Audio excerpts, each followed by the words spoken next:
Class 5 के Hindi book उत्सव का चैप्टर 9 मोहभंग, इसको समझेंगे। तो चलिए शुरू करते हैं। चैप्टर 9 मोहभंग। यह उस समय की कहानी है, घटना है जब कुरुक्षेत्र के मैदान में कौरव और पांडवों की सेना आमने सामने युद्ध के लिए खड़ी थी और अर्जुन युद्ध करने के लिए तैयार नहीं था। उस समय भगवान श्री कृष्ण उसका मोह भंग करते हैं, उसे समझाते हैं। तो चलिए इसको करते हैं। कुरुक्षेत्र के मैदान में कौरवों और पांडवों की सेनाएं युद्ध के लिए आमने सामने खड़ी हैं। पांडवों की सेना में अर्जुन, भीम और युधिष्ठिर आदि वीर हैं। कौरवों की सेना में भीष्म, द्रोणाचार्य, कर्ण, अश्वत्थामा, जयद्रथ आदि वीर हैं। भीष्म पितामह शंख ध्वनि करते हैं। उसी समय अर्जुन का रथ आता हुआ दिखाई देता है। रथ के सारथी भगवान श्री कृष्ण हैं।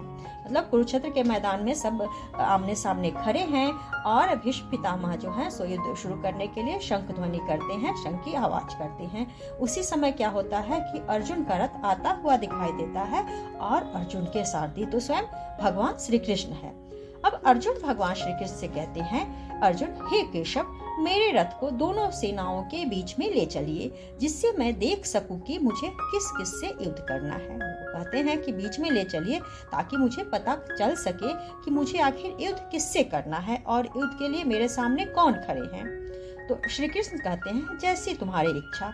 रथ को आगे बढ़ाकर, हे पार्थ, इस स्थान से तुम सभी वीरों को देख सकते हो। मतलब हे अर्जुन, इस स्थान पर तुमको मैं अब ऐसे स्थान पर ले आया हूँ जहाँ से तुम सबको देख सकते हो।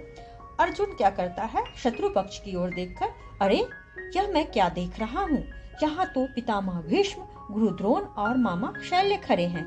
क्या इस युद्ध में विजय पाने के लिए मुझे अपने गुरुजनों और संबंधियों का ही वध करना होगा। मतलब जब वो शत्रु पक्ष की ओर देखता है, दुश्मनों की ओर देखता है, तो वह वहाँ क्या देखता है कि उसके सामने तो उसी के संबंधी खड़े हैं, उसके पितामह खड़े हैं, उसके गुरु खड़े हैं, उसके मामा खड़े हैं।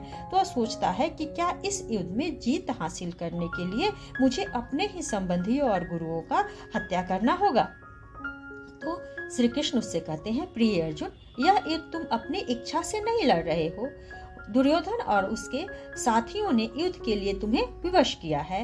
इस प्रकार से धर्म युद्ध में किसी प्रकार का मोह करना अच्छा नहीं है। मतलब तुम अपनी इच्छा से तो लड़ नहीं रहे हो, दुर्योधन ने तुम्हें विवश किया है, तुम्हें मजबूर किया है कि तुम यह युद्ध करो और यह धर्म युद्ध है, तो इसमें किसी भी प्रकार का मोह नहीं होना चाहिए। फिर अर्जुन कहते हैं, अर्जुन इसको धनुष्वान को रखते हुए कहते हैं, हे कृष्ण, मैं यह युद्ध नहीं करूंगा। मैं अपने स्वजनों के वध के लिए गांडीव नहीं उठाऊंगा। मुझे ऐसी विजय नहीं चाहिए। अब अर्जुन युद्ध करने के लिए तैयार ही नहीं है।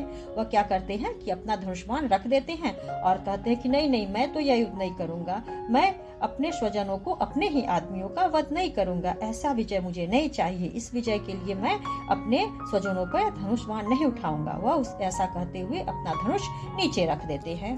अब श्री कृष्ण अर्जुन को समझाते हैं और कहते हैं, वीर अर्जुन, तुम आज कैसी कायरों जैसी बात कर रहे हो। तुम्हें युद्ध स्थल में यह अज्ञान कैसे हुआ। हृदय की दुर्बलता त्याग कर युद्ध करो। मतलब तुम आज यह कैसी डरपोकों वाली बात करते हो। यह तुम्हें आज कैसे अज्ञान हो गया। तुम्हारे हृदय में जो कमजोरी है उसको त्यागो और युद्ध करो। अर्जुन कहते हैं, भगवान, मुझे युद्ध के लिए विवश न करे। अपने ही संबंधियों पर मैं किस प्रकार शस्त्र उठा सकूंगा। मतलब मुझे युद्ध करने के लिए मजबूर ना करे। मैं अपने ही संबंधियों को, अपने ही आदमियों को कैसे मार सकता हूँ। अब फिर श्री कृष्ण कहते हैं, यह वीरों का धर्म नहीं है। अर्जुन, जो अधर्म पर चलते हैं उनका नाश करना ही वीरों का धर्म है। जो क्षत्रिय यह नहीं करता उसकी सर्वत्र निंदा होती है। आने वाली पीढ़ी कहेगी कि अर्जुन कायर था, उसने पाप को बढ़ावा दिया। मतलब उसे कहते हैं कि यह तो वीरों का धर्म नहीं है। अर्जुन, जो अधर्म पर चलते हैं, जो पाप करते हैं, उसका नाश करना ही वीरों का धर्म है। और जो भी क्षत्रिय यह नहीं करता है उसकी सब जगह निंदा होती है, उसकी सब जगह बुराई होती है। और आने वाली पीढ़ियां, जो आने वाला समय है, उसमें सब कहेगा कि अर्जुन कायर था, उसने पाप को बढ़ावा दिया, इसलिए उसने युद्ध नहीं किया। अब अर्जुन कहता है, यदि मैं हार गया तो क्या होगा भगवान।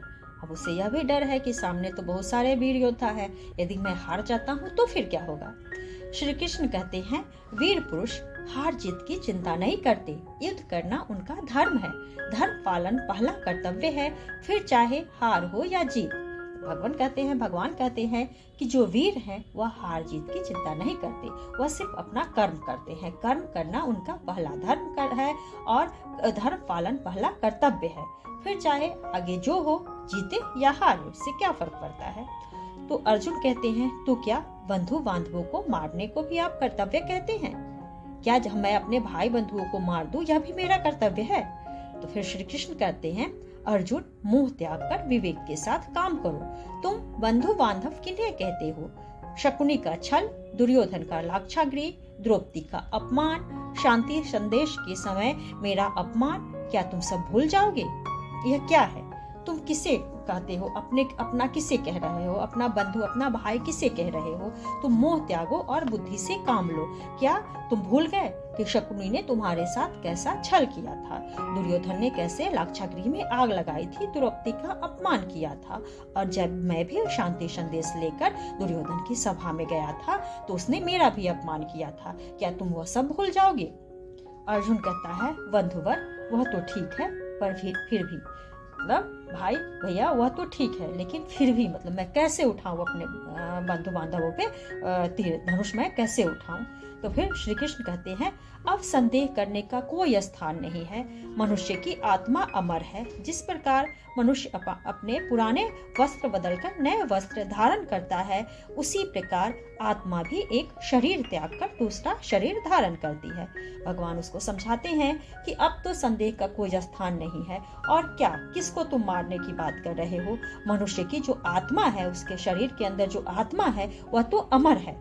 जिस प्रकार हम पुराने वस्त्र को बदलकर नए वस्त्र, नए कपड़े पहनते हैं, ठीक उसी प्रकार आत्मा भी एक शरीर का त्याग कर दूसरे शरीर को धारण करती है। तो फिर अर्जुन कहते हैं, किंतु जनार्दन, क्या यह अच्छा नहीं होगा कि युद्ध में इतना रक्तपात करने की अपेक्षा मैं संन्यास लेकर शांति से जीवन बिताऊं? मतलब क्या भगवान, यह क्या ठीक अच्छा नहीं होगा? युद्ध करने से अच्छा है कि चारों तरफ जो इतना खून खराबा होगा, इससे संन्यास ही ले लेता हूँ और जाता हूँ कहीं, शांति से अपना जीवन बिताता हूँ। अब श्री कृष्ण कहते हैं, तुम संन्यास का सही अर्थ नहीं जानते अर्जुन। सच्चा सन्यासी वह है जो अपने कर्तव्य का पालन करता है, वह किसी फल की इच्छा नहीं करता। ऐसा व्यक्ति ही ईश्वर को पा सकता है। मतलब तुम जो सन्यास की बात कर रहे हो उसका अर्थ नहीं जानते हो कि सन्यास आखिर है क्या और सन्यासी क्या है। तो सच्चा सन्यासी वही है जो अपने कर्तव्य का पालन करता है और उसे किसी भी फल की इच्छा नहीं होती।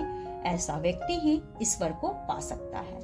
फिर अर्जुन कहते हैं श्री कृष्ण से, हे प्रभु, आपके इस उपदेश से मेरा मोह भंग हो गया और मुझे अपने कर्तव्य का ज्ञान हो गया। अब मैं आपकी आज्ञा का पालन करूंगा। मतलब हे भगवान, आपके इस उपदेश से मेरा जो मोह है वह पूरी तरीके से भंग हो गया है और मैं अब अपने कर्तव्य का पालन करूंगा, मतलब युद्ध करूंगा, और जो आपने आज्ञा दी है उसका भी मैं पालन करूंगा। ऐसा कहकर अर्जुन ने अपना गांडीव उठा लिया। उसके बाण छोड़ते ही युद्ध भूमि में घोर नाद छा गया। युद्ध के नगारे बज उठे। मतलब ऐसा बोलने के बाद अर्जुन जो है उठता है और अपना धनुष उठा लेता है और युद्ध में एक बाण छोड़ता है। उसके बाण छोड़ते ही युद्ध भूमि में आवाज आने लगी और युद्ध के जो है सो नगारे बज उठे।